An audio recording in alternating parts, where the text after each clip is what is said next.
Дайновски. Здравейте. Какво е за Дилян Дайновски любовта?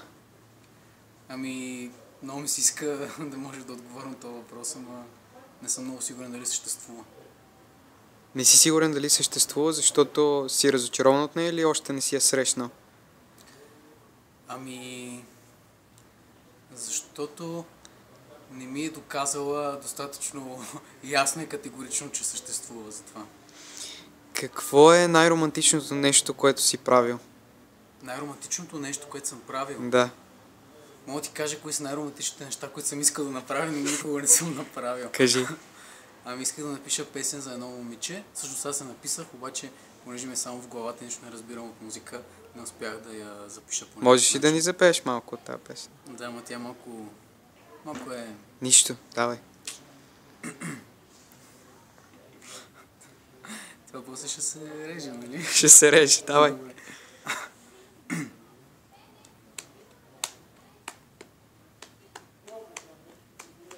Can you find me?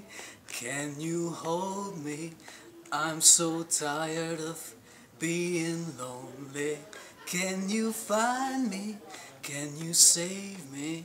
И така нататък. Супер. Какво е... Една от трите песни. Какво трябва да направи едно момиче, за да спечели сърцето на Дилян Дайновски? Просто да искрена и да ме обича. Как ще прекараш Свети Валентин?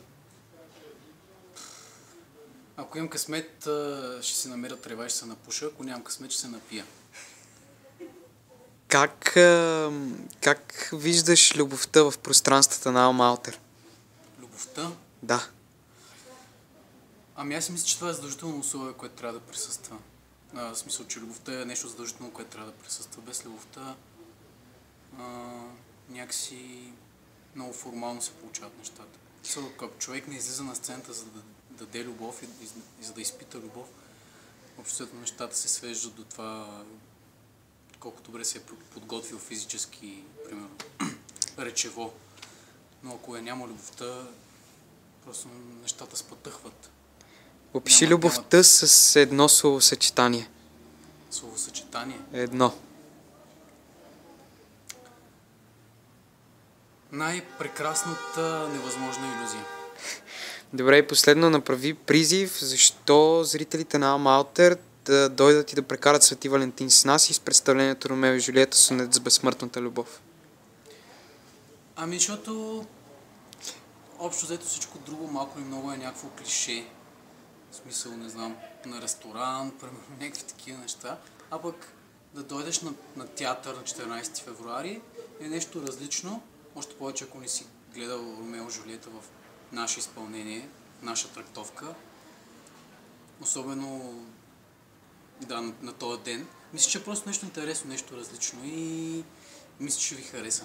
Добре. След това ние сме ни топли, слънчеви, обичливи хора и ще ви накараме се чувствате добре. Добре, Дайновски, благодаря ти. Аз така.